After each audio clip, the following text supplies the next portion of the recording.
The parking garage was half empty at 9:47 p.m. on a Wednesday evening. The kind of place that smelled of exhaust and concrete and the particular loneliness of people who worked too late.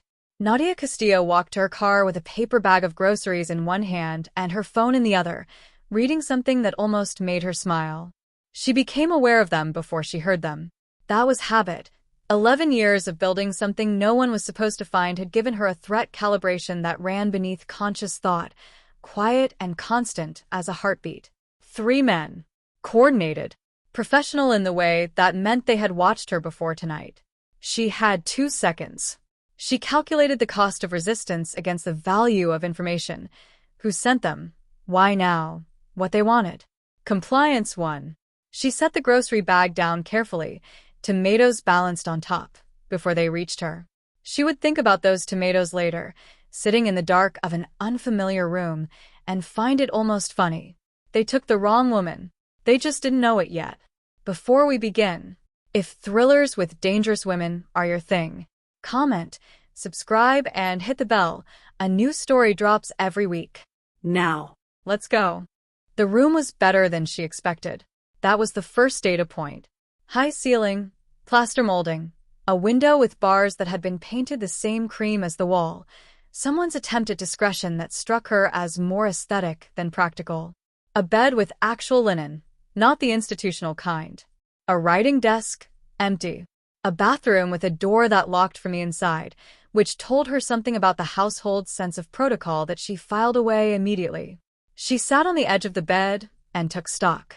She had her watch. They had not taken it, which either meant they were careless or they had scanned her and found nothing concerning in it, which meant they were thorough but not paranoid. Her phone was gone. Her wallet was gone. The flat shoes she wore were still on her feet, which was good, because the left one contained a microdrive stitched into the lining that held more information than most criminal enterprises kept on their primary servers. She pressed her fingers to her wrists, one at a time. An old habit. Her pulse was 61. She had measured it during the drive, blindfolded, which was its own kind of information, because a blindfold meant they did not want her to know where she was, which meant they intended to release her at some point, or at minimum had not yet decided otherwise. Men who had already decided to kill someone did not bother with blindfolds. She had counted turns on the drive. 23 minutes at an average speed she estimated at 60 kilometers per hour. Northwest, based on the final curve of the road and the quality of the silence when the car stopped. Countryside, not city, but near enough to see city light against the blindfold's edge. Estate, most likely. The Vale family had 3. She had files on all of them. That was a piece of information she held with some care. The Vale syndicate. She had been watching them for 2 years, not as an enemy precisely, but as a variable. A weather system that moved through the same territory she operated in, and that she had been careful, very careful, never to touch directly. Someone had made a connection. Not the right one. She was certain of that, because if they had made the right connection, she would not be sitting in a room with linen sheets and a locking bathroom. She would be somewhere considerably less comfortable.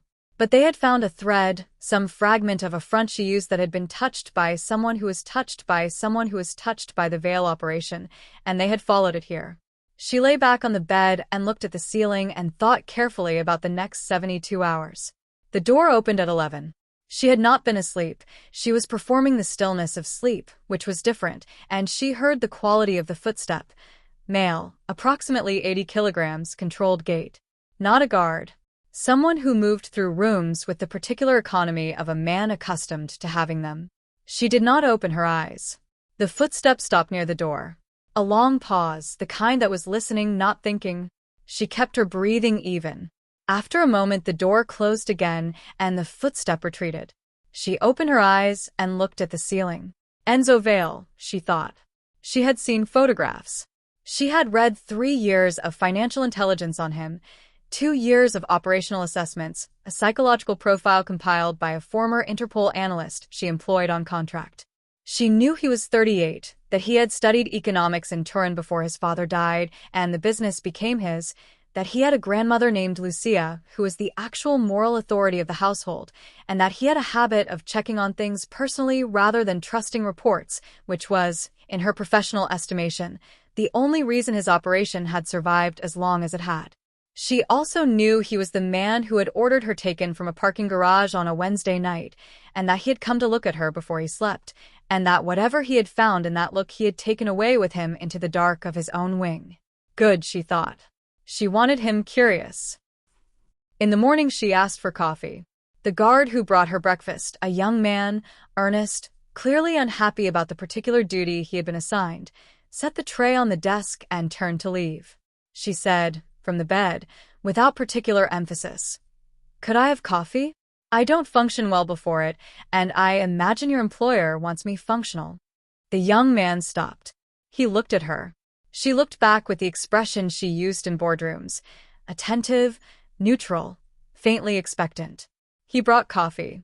She drank it and looked at the barred window and began, with the patient precision that had built 11 years of invisible empire, to understand the shape of the cage she was in.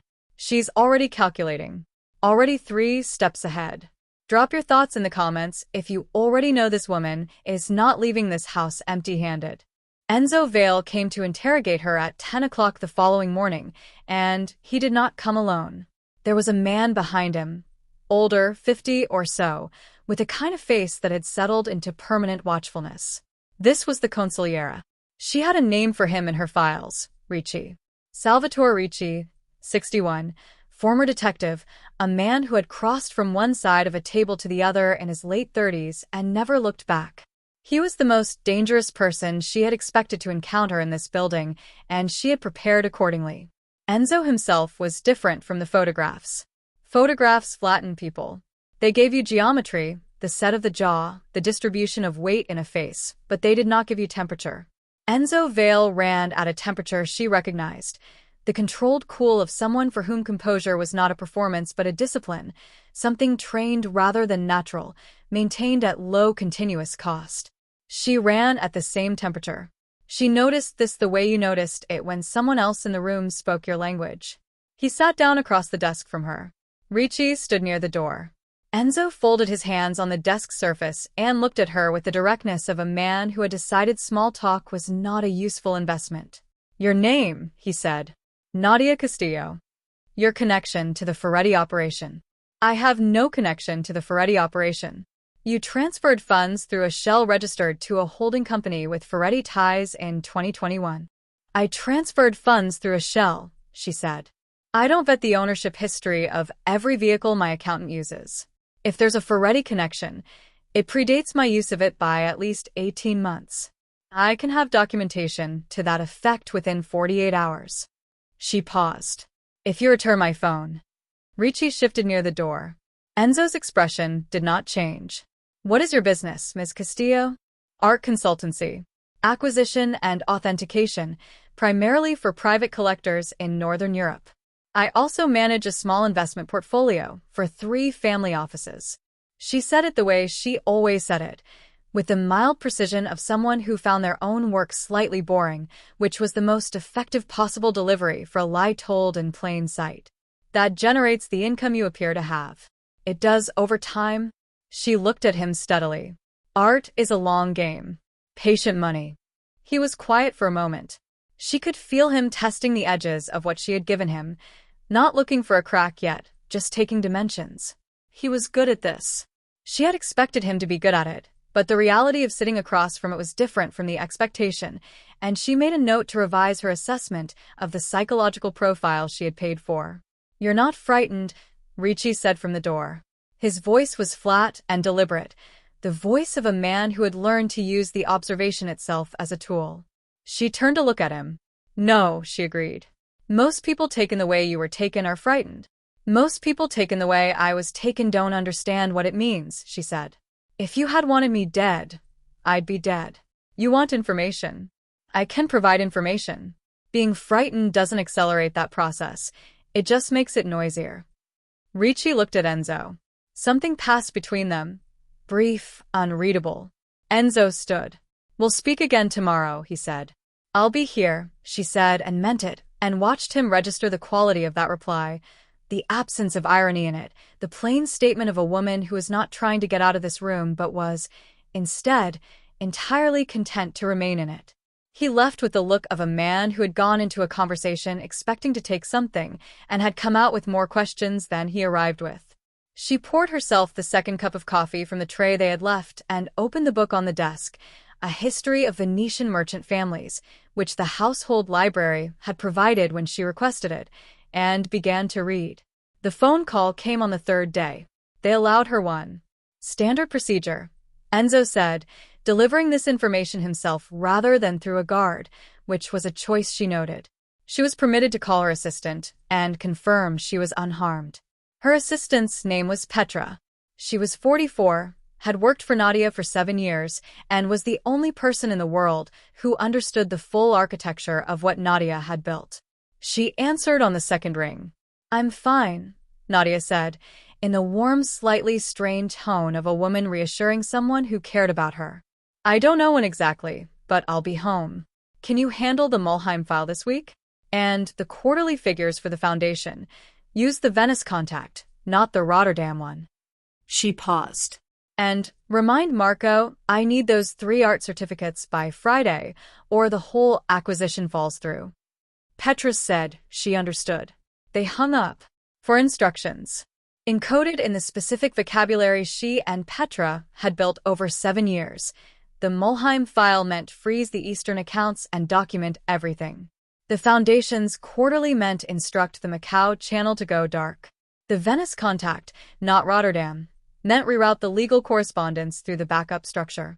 And Marco's art certificates meant activate the contingency that she and Petra called between themselves simply the exit. Not because she intended to use it, because she always built the exit before she needed it. Enzo was standing in the corridor when she came out of the room. He had heard every word of the call. She had known he would, and had spoken accordingly. "Feel better," he said. "Much," she said. "Thank you for that." She went back to her book. He stood in the corridor for a moment longer than necessary before he walked away. Every word she said on that phone call was a code. Did you catch it?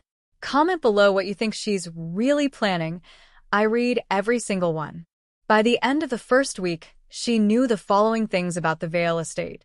The perimeter security ran on a rotation of 6 men, 3 active at any time, with a shift change at 6 in the morning and 6 in the evening. The eastern wall had a 22-second gap in camera coverage between cameras 4 and 5. She had timed it using the shadow of the garden wall, which moved predictably. The kitchen entrance was alarmed, but the alarm panel was inside the kitchen, which meant it could be reached before it triggered if you moved in the first 4 seconds.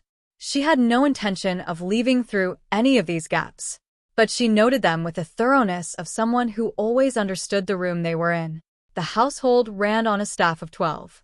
Housekeeper Elena, who was 63 and had worked here for 30 years, and who had given Nadia more useful information about the Vale family in 3 conversations over laundry and afternoon tea than any intelligence file had managed to provide.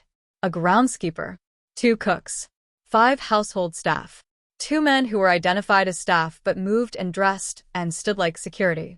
And then there was Lucia. Lucia Vale was 83 years old, Enzo's grandmother, and the first person in the estate who frightened Nadia even slightly. Not because she was dangerous, because she was perceptive in the bone-deep way of someone who had spent 8 decades watching men underestimate the people around them and had drawn the obvious conclusions. She had Enzo's eyes, that same controlled directness, but without his reserve. She looked at Nadia, the second time they passed in the corridor, with the specific attention of a woman who recognized something. "You sleep well," Lucia said. It was not a question. "I do," Nadia said. "My grandson doesn't sleep well when something puzzles him." The old woman's mouth curved slightly. "You are puzzling him." "I'll try to be less puzzling," Nadia said. "Don't," Lucia said, and moved on down the corridor with the deliberate pace of someone who had long since stopped hurrying. Corrado she identified on day 4. He was the estate's financial manager, a thin man of 50, impeccable in his dress, careful in his speech, with a particular nervous system of someone who was always listening for a specific sound and not hearing it. She saw him twice in passing and formed her initial read.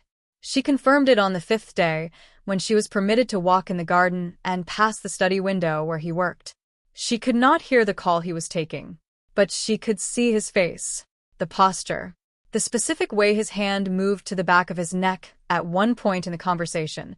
The unconscious gesture of a man managing a thing he could not tell the person watching him about.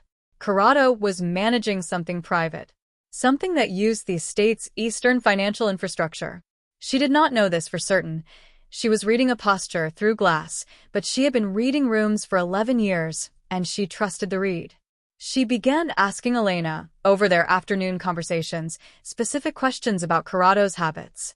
Not about his work, about his schedule.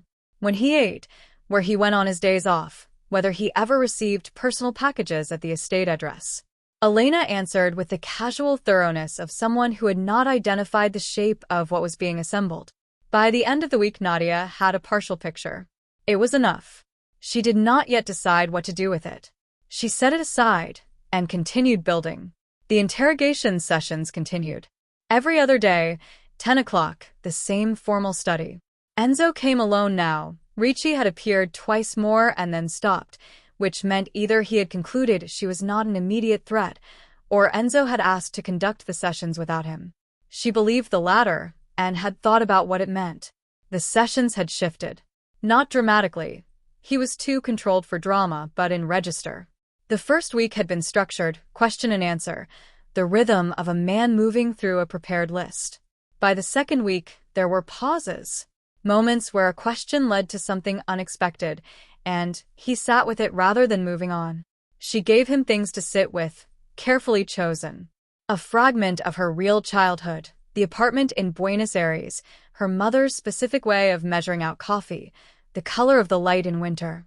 Nothing that could be cross-referenced against her documented history, but true in the texture of it, which was the part that mattered. People believed specific detail. It was the general claim that made them suspicious. He told her nothing personal in return. That was consistent with his profile. But she noticed the moments when her answers produced a flicker of something, not sympathy, not yet, but recognition. The particular response of someone who had heard an echo of their own experience in another person's words. She filed these moments. She did not use them. Using them too early would be visible. She had time. The estate was comfortable. Lucia brought books on Tuesday. Elena brought good coffee and better conversation. The garden was available from 2 to 4. She was building the most detailed intelligence picture of the Vale operation that had ever been compiled, one afternoon conversation at a time, and no one had noticed because they were looking for the things she might be taking out, not for what she was taking in. She's been here a week and she already owns more information than they do. If you're enjoying this story, like this video right now. It takes 2 seconds and it means everything. We're just getting started. The Thursday dinners were Lucia's doing.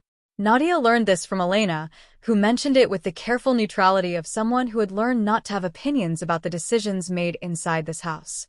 Lucia had told Enzo that a woman kept in a room and fed from a tray was a woman being treated like a piece of furniture, and that the Vale family had not survived 3 generations by treating people like furniture, and that Nadia would eat dinner with the family on Thursdays or Lucia would like to know the reason why.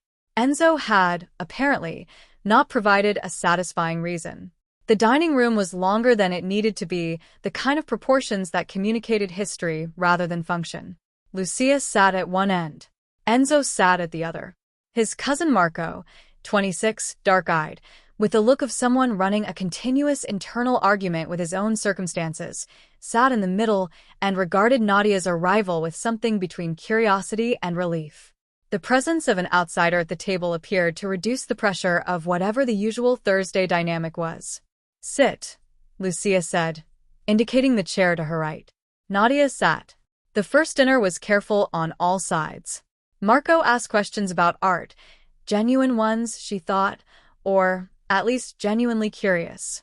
Enzo ate and listened and spoke only when Lucia pulled him directly into the conversation with the practiced authority of a woman who had been managing men's silences her entire life. Nadia answered Marco's questions, deferred to Lucia's on matters of taste and history, and addressed exactly 2 remarks to Enzo, both of which required only brief answers. She was building a rhythm, not pressing, not retreating, establishing. On the way back to her room, Lucia walked with her, which had not been part of the stated plan. "You ate well," the old woman observed. Most guests the first time are too nervous. I'm not a guest, Nadia said. No, Lucia agreed, in a tone that suggested she found the precision refreshing. You're not. She walked a few more steps. My grandson is careful with people. He takes a long time to trust, and when he does, it's complete. That sounds like a vulnerability, Nadia said. It is, Lucia said simply. Most of his good qualities are. She stopped at the junction in the corridor where their paths diverged. He looks at you the way he used to look at problems in school. When he was small, like he couldn't quite find the edge of the thing, and it wouldn't let him sleep until he did. Is that a warning? Nadia asked. Lucia considered this. It's an observation, she said. What you do with it is your business. And she turned and walked toward her own wing with the unhurried precision of a woman who had never needed to rush anything. Marco found her in the garden on a Friday afternoon. He came with 2 cups of coffee and the specific energy of a man who had decided to do something and was slightly embarrassed by having decided it. He held 1 cup out. She took it. You're not Ferretti, he said. Not a question. No. They'll figure that out. They've mostly figured it out, she said. The question is what the alternative is. He sat on the garden wall, not the behavior of a man in a position of authority, but the behavior of a 26-year-old who is tired of behaving like one. And what is the alternative? She looked at him. He had good instincts and a conscience, which was an unusual combination in this world, and not one that served its owner well. He had the look she had seen before on young men who had inherited their circumstances rather than choosing them, a guilt that had nowhere useful to go. I think that depends on what everyone decides they want, she said. He was quiet, looked at his coffee. I want to study marine biology, he said, and then looked mortified at having said it. In another life? In this one, ideally. He shook his head. It's not the kind of thing. No, she agreed. She looked at the garden. I knew someone once who wanted to be a teacher. Secondary school history. He'd been in his family's business since he was 17. He said it every year like a joke, like it was a thing that happened to someone else. She paused. He died at 41. The joke was still going. Marco was quiet for a long time. I'm not going to do anything with that, she said. I'm just saying it's worth taking seriously. He finished his coffee and stood up and looked at her with an expression she recognized, the face of someone who had just been spoken to honestly for the first time in a while. You're strange, he said. Yes, she agreed. She watched him go and thought about marine biology and the specific cruelty of being born into a story someone else had written. The Corrado picture clarified on day 12. Elena mentioned, without significance, that Corrado had received a call that upset him enough to cancel his standing Tuesday lunch with the estate's external accountant. Elena found this notable because Corrado never canceled anything. He was the most scheduled man she had worked with in 30 years. Nadia noted it, said nothing, and turned a page of her book. That evening she asked for a second candle for her room because she liked to read late, and the guard who brought it was the young one, earnest, unhappy with his assignment, whose name she had learned was Gianluca. She thanked him by name. He hesitated in the doorway. You've been here nearly 2 weeks, he said, with a slightly accusing tone of someone who found a situation confusing. Almost, she agreed. You don't seem, he stopped. Worried, she offered. He nodded. She smiled at him, the real one. Get some sleep, Gianluca, she said. You look tired. He left looking more confused than before, which was fine. Confused men talked to each other. They compared notes. They arrived, eventually, at the conclusion that there was something wrong with the picture they had been given, and they brought that confusion upward to the person responsible for having given them the picture. She was patient. She had always been patient.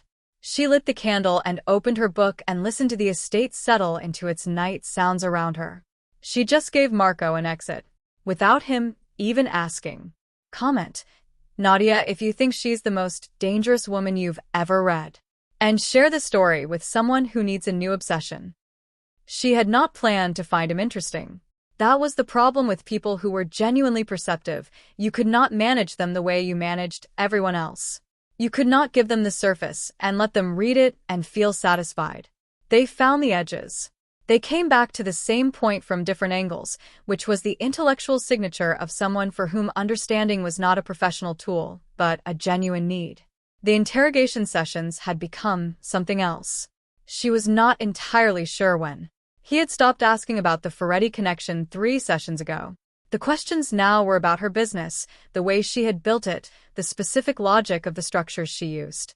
He asked about them with the interest of a man who recognized architecture, who understood that what she was describing, in its sanitized, plausible version, represented a level of construction that did not emerge from an art consultancy. "You talk about your work," he said one morning, "the way engineers talk about bridges. Things should hold," she said. Under weight. Under pressure.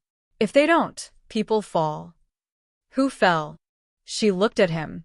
"I did. Once. Early on. Before I understood how to build things that didn't." She paused. "I made sure I only had to learn that lesson once." He was quiet. She watched him absorb it. Not the information, which was vague enough to be useless, but the quality of it. The specific flavor of someone who had rebuilt from a failure rather than been protected from one. "What failed?" he said. "Trust," she said. "I trusted someone who was using proximity to extract information. I didn't see it because I was too close to it." She met his eyes. "I see it very clearly now." The implication was explicit. She let it sit in the room for a moment, and then picked up her coffee and moved on, and she watched him decide not to address it directly, and noted what that decision told her. The library was adjacent to the study, where they held their sessions. She had identified it on day 3 and requested access on day 5, which had been granted with the hesitation of men who did not have a rule that covered it and defaulted to yes. On the 18th day, she was in the library at 2 in the afternoon when Enzo came in. He stopped when he saw her. She was in the chair by the window with a book, A History of Northern Italian Merchant Families, which she had requested because it was genuinely relevant to 3 things she was working on, and also because it was the kind of request that built a consistent picture of who she was supposed to be. "I'll leave," she said. "You don't have to." He came in, looked at the book's spine. Something crossed his face that she had not seen from him before. "That's a good one," he said. "You've read it?" Parts. "The chapter on Genoese merchant credit networks. It's more relevant than it sounds." She looked at him for a moment. Then she said, "Sit down." He sat. He took a book from the side table, something he had left there, which told her this was his room in the way that certain rooms in a house belong to a specific person, and opened it. They read in silence. An hour passed. The afternoon light moved across the floor. It was, she found, unexpectedly comfortable. That was the complication she had not built into the plan. Not the information she could handle. The comfort. The specific quality of a shared silence with someone who did not need to fill it, who read the way she read, with the absorbed wholeness of someone who had learned that certain rooms required a different kind of attention. She was careful about this. She catalogued it precisely. She understood what comfort was, a solvent, a loosener, the thing that made careful people careless. She also could not pretend she did not feel it. Sophia came into the conversation for the first time on day 20. Not Sophia herself, a reference from Marco. Over coffee in the garden, the name dropped with the casual weight of something that had been circling the conversation for some time. He had someone, Marco said. Before all this. It ended badly.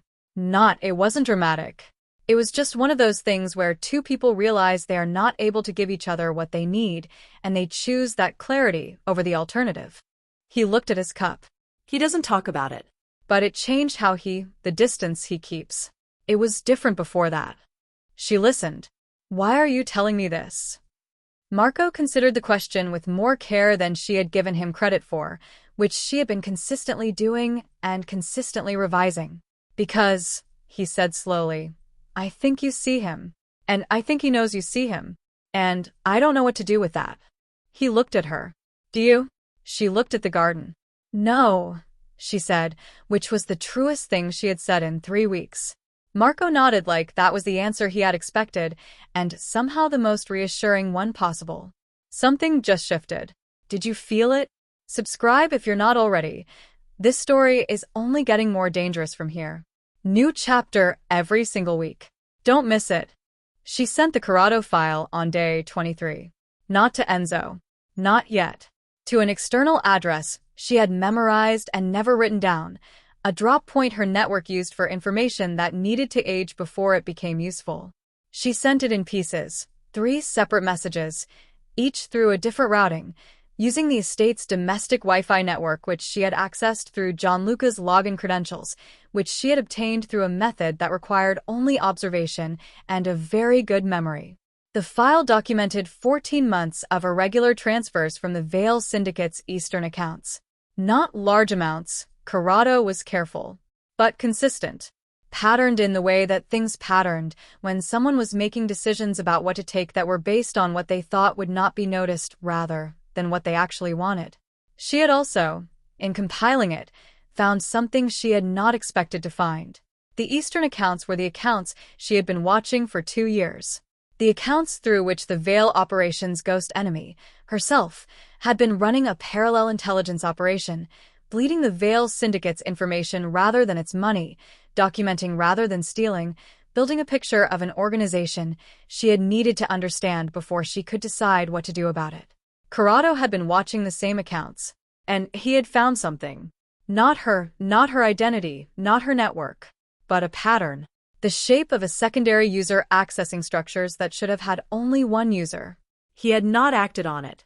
She did not yet know if that was because he had not been certain enough, or because he was waiting for a moment, or because whoever he was reporting to, and he was reporting to someone, had told him to wait. This changed the timeline. She sat in the library with a book open in her lap and did the recalculation with the part of her mind that ran parallel to everything else. Quiet, constant, like a process running in the background of a computer that no one had opened. The timeline had been 4 months. She had been working on the assumption that she had time. She still had time, but the margin had compressed, and compressed margins required different decisions. She would need to move on Corrado before he moved on her. The question was how. The answer arrived in the form of a Thursday dinner. Enzo had mentioned, during the previous session, that the estate's accountant had flagged an administrative issue that required a morning review of the Eastern account structures. He had said it the way people said unremarkable things, not as information, just as the texture of his week. She had filed it and waited. At dinner, Corrado was present. He was occasionally at Thursday dinners, she had learned. Not regularly. He was not family, and not quite staff, occupying the ambiguous position of a man whose function made him too important for the staff table and too employed for the family one. He sat at the far end near Marco, and he spoke little. He looked at Nadia twice. The first time with the mild curiosity of someone who had not yet formed an opinion. The second time, after a conversation between her and Enzo about the mechanics of certain Northern European shell structures, a conversation that Nadia had steered there with the precision of a woman who knew exactly what she was doing, with the quality of attention she had been waiting for. He was recalibrating her. She had just said 3 things that told a careful listener she understood how the Easter accounts worked. Not the specific accounts, she had been careful, but the type, the structure, the particular logic of networks designed to be invisible from the outside. She watched him decide what to do with this, and she watched him decide to wait, and she thought, good. Wait. She had what she needed from that look. He was afraid. And afraid men made mistakes. She went to Enzo the following morning. Not in the formal study. She knocked on the library door, which was different, and he opened it with the expression of a man who had not been expecting the knock. I need to tell you something, she said. It's about your financial manager. He stepped back from the door. She came in. He closed it. She told him about Corrado. The transfers, the pattern, the months of documentation. In the same precise, unemotional way she reported everything. She did not give him the full file. She gave him enough. Enough to investigate. Enough to confirm. She did not tell him how she had obtained any of it. He was quiet for a long time after she finished. The library had its particular afternoon stillness. Light through the window, the specific piece of a room full of books, which was the same in every language she had ever encountered. Why, he said. Not, how do you know? Why? She thought about this. Because it's the right thing to do, she said. And because it serves my interest to be useful to you rather than to let a problem compound. Both of those are true, he said. Which one is real? She looked at him. Both, she said. That's usually how it works. He held her gaze for a moment longer than he usually did. Then he picked up his phone. Corrado was gone by the weekend. Not violently. The Vale syndicate, she had learned, handled internal betrayals with a discretion that spoke to decades of practice. He was there at Friday breakfast and absent by Saturday evening. Enzo told her only that the matter had been resolved, in the flat tone of a man who had compartmentalized something and closed the door. She did not ask questions. She had been careful, throughout, about asking questions. It was the behavior that most clearly marked an intelligence operation, the systematic extraction of information through inquiry. She never asked. She listened, observed, created the conditions under which information arrived, and let it arrive. The gap Corrado left was structural. The Eastern accounts needed management. Enzo's internal options were limited. He had promoted based on seniority rather than capability, which was a pattern in organizations that had been stable for long enough to stop stress testing their own systems. She could see from the outside that he was running 3 conversations simultaneously that should have been one conversation with one person who understood the whole picture. She did nothing about this. She waited to be asked. She was asked on a Tuesday. He came to the library in the evening, which was a departure from routine, and sat in the chair opposite hers and said, without preamble, "What do you know about account management across multiple jurisdictions?" Quite a lot, she said. I don't mean theoretically. Neither do I. He looked at her. If I asked you to look at something, would you tell me honestly what you found? She thought about this with the seriousness it deserved. I would tell you honestly what I found, she said. What I chose to do with what I found is my own business. But I wouldn't lie to you about the finding. That's a very specific promise. It's the one I can keep, she said. He brought her 3 files the following morning. She read them at the desk in her room and wrote 4 pages of analysis and gave them back to him that afternoon. He read through them. His expression moved through something she did not try to name. Then he said, "You've done this before." "Yes," she said. "At scale." "Yes." "The art consultancy does not do this at scale." "No," she agreed. "It doesn't." The silence that followed was different from their previous silences. It had a weight to it. He was at the edge of asking the question she had been expecting for 5 weeks, and she felt the approach of it the way you felt weather coming. He asked it on a Friday. Not in the library. In the garden, which was neutral territory in a way neither of them had formally acknowledged, but both of them used. "Who are you really?" he said. He didn't say it the way Ricci would have said it, with the forward pressure of interrogation. He said it the way you asked something you had been carrying for a long time and had finally run out of reasons to keep carrying. She was quiet for a moment. The garden was late afternoon gold, the kind of light that made things look more permanent than they were. "I'm someone who builds things," she said. "Structures. Networks. Systems that work without needing to be visible." She paused. "I've been doing it for 11 years. I started with very little, and I built carefully, and I don't owe it to anyone, which means no one can take it from me." She looked at him. "That's the true part." "And the part you're not telling me?" "Everyone has that part," she said. "Including you." He was quiet. She watched him decide not to push, and she understood this. It was the decision of someone who had come to trust the partial answer more than they would have trusted the forced complete one. "The ghost," he said, after a long moment. "The operation bleeding my Eastern accounts for 2 years. You know about it." It was not quite a question. "I know the Eastern accounts," she said. "I know the structure. The specific routing patterns." She met his eyes. "I've seen that signature before." "Where?" "In work I respect," she said carefully. "Whoever built that operation is exceptionally careful. They're not trying to take from you. They're trying to understand you." She paused. "There's a difference." He looked at her for a very long time.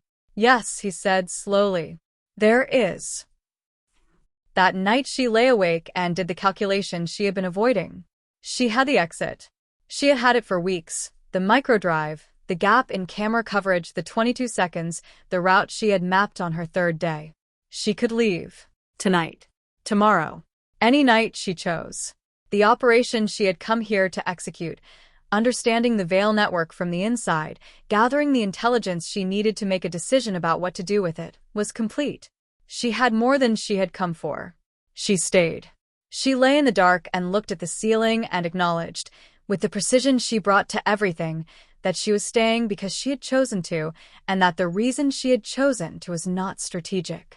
It was the library and the coffee and the Thursday dinners and a man who had come to the garden to ask her a question because he had run out of reasons not to, and the specific quality of a shared silence with someone who understood what you were without needing you to say it. She had not planned for this. She was not sure anyone could plan for this. She closed her eyes and went to sleep and decided she would decide in the morning. In the morning, she went to the library. He was already there. He handed her a coffee without looking up from his book. She took it and sat down and decided nothing, and was, for the first time in 11 years, entirely all right with that. She could have left. Any night she chose. She stayed. Comment: are you team she's still running a play, or team she's falling? This debate in the comments is wild every week. Come join it. Ricci found the thread on a Wednesday. She knew at the moment she saw his face at breakfast. Not panic. Nothing as uncontrolled as panic, but the quality of stillness that replaced his usual watchfulness. Something had locked. Something had clicked into a place he had not expected. She finished her coffee and returned to her room and sat at the desk and ran the possibilities. He had found the routing signature. She had been watching for this, had known it was possible, had factored it into the original timeline, and then let the timeline slip because she acknowledged without flinching, distracted. The signature she used was distinct. Not to any external observer, but to someone who had been looking at the same network for 2 years from the inside, as Ricci had, it would carry the same quality she had described to Enzo, someone who built things at scale. Ricci had spent months looking at the ghost. He had now spent weeks looking at her. The connection would not take long. She had 4 hours, maybe 6. She went to the library. Enzo was there. He looked up when she came in and read her face.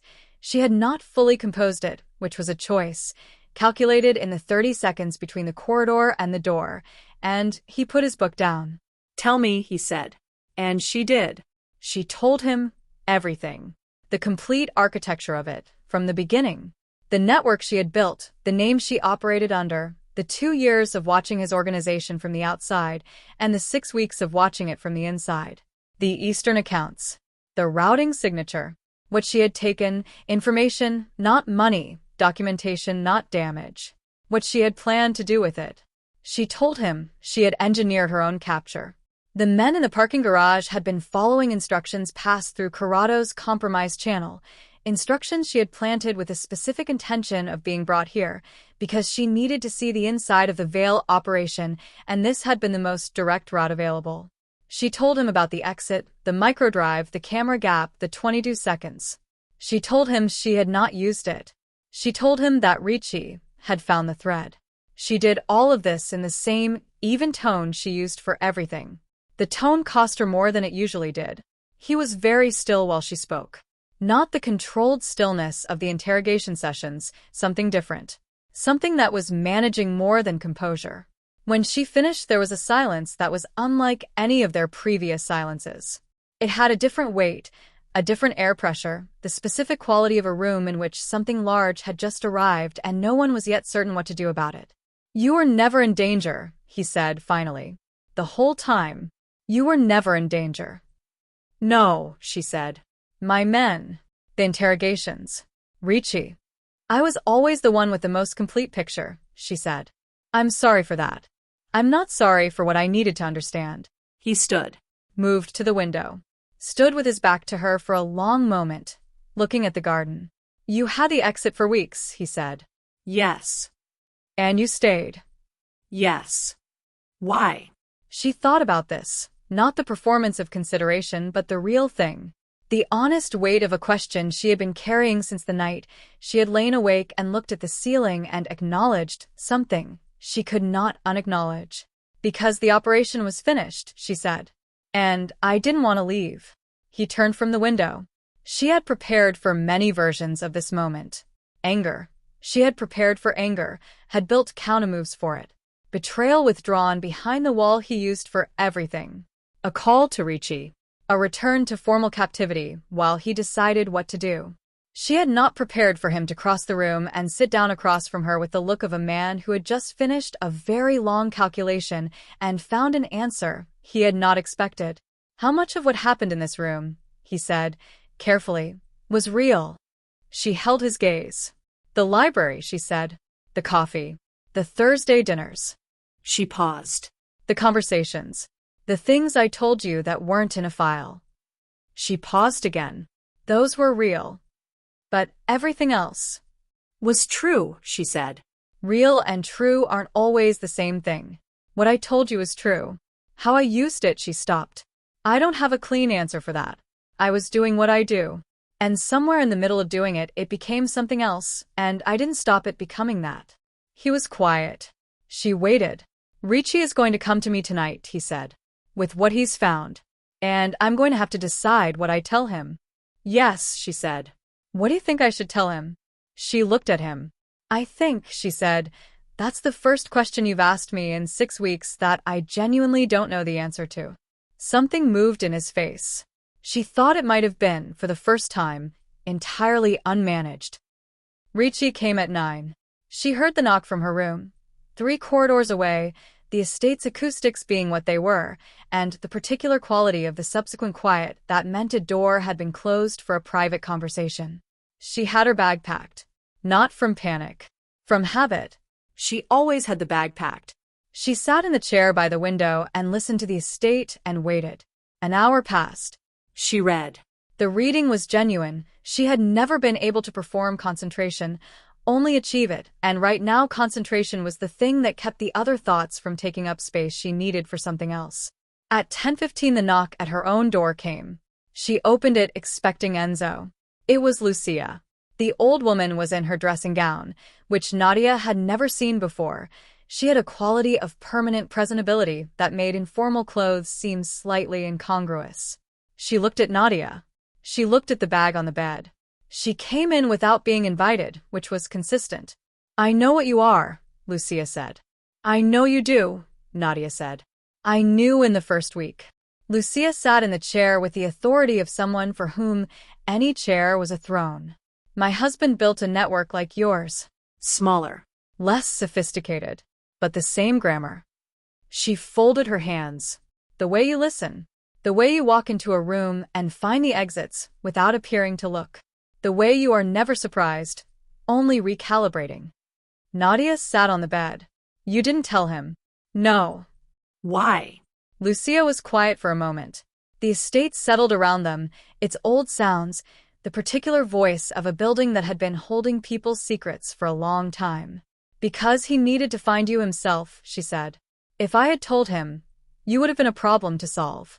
This way, she paused. This way he found out who you were and what you were at the same time as he found out what he felt about it. That ordering matters. She looked at Nadia with the eyes that missed nothing. He's in his study.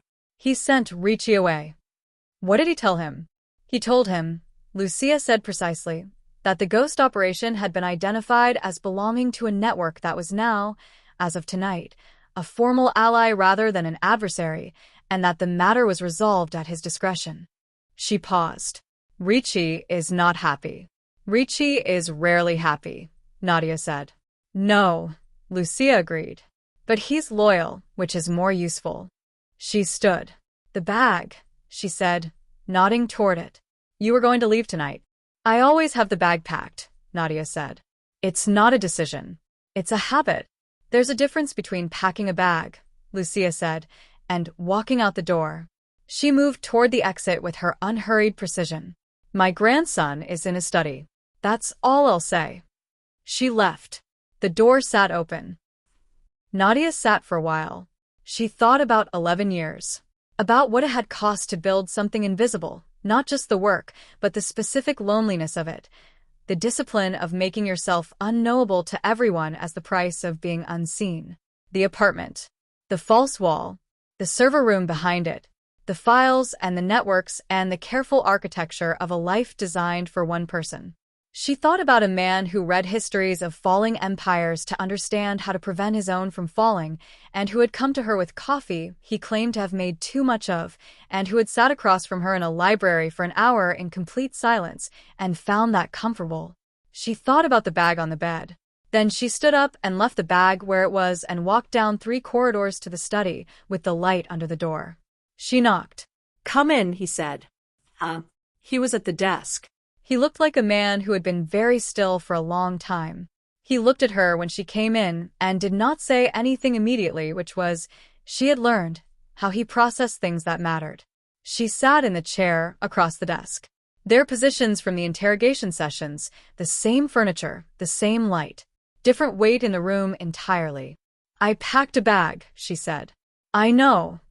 I didn't use it. I know that too." He was quiet.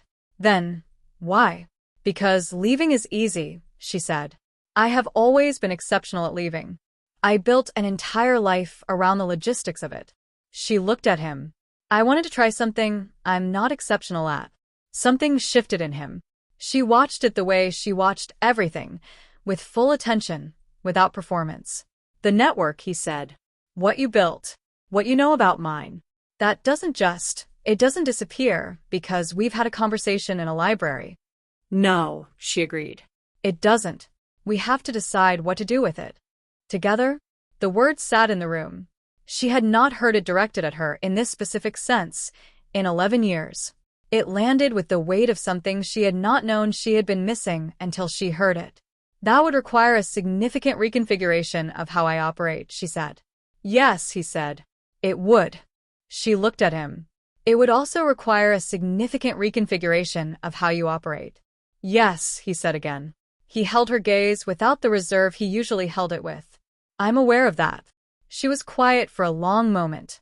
In the garden outside, which she could hear through the study window, something moved, the groundskeeper, she thought, making his late rounds. The estate breathing. "Provisional," she said. "We start provisional. Defined terms. Review points. Both of us retain autonomous operations that the other doesn't touch." She paused. "And I keep the exit." "You keep the exit," he said. "You'll want one too," she said. "From me. I'd recommend building it now while you're thinking clearly." He almost smiled. She had been waiting 6 weeks to see that, the real version, not the controlled edge of amusement he used as a deflection. It arrived briefly, and then settled into something quieter and more permanent. "I've been thinking about the Eastern accounts," he said. "The restructuring. There are 3 structural vulnerabilities I can't close from the inside. I've been trying for 8 months." She nodded slowly. "I know about 2 of them," she said. "The third one, show me." He opened the file on his desk and turned it toward her. She pulled her chair around to his side of the desk. Not a performance, just the practical decision of 2 people looking at the same document, and bent over the page and began to read. Outside, the estate's lights were coming on in the dusk, one by one, the way lights did in old houses, slow, warm, unhurried. The garden was going blue. Somewhere in the kitchen, Elena was making something that smelled of rosemary. Nadia read the file and thought. Provisional. She thought. Review points. She thought. I keep the exit. And she thought, with the precision she brought to everything, that some things you built alone because you had to, and some things you built alone because you had forgotten there was another option, and the distance between those 2 was the most important distance there was. She turned the page. He leaned forward to read beside her. And the study was quiet, and the estate was warm, and for the first time in 11 years, Nadia Castillo was not entirely sure what she was going to build next, only that she was not going to build it by herself. She kept the exit. She just chose not to use it. If this story wrecked you in the best way, like, comment, subscribe. Tell me in the comments, what moment changed it for you? Was it the library? The coffee? The packed bag she didn't use? New story every week. Share this with someone who needs it. See you next time.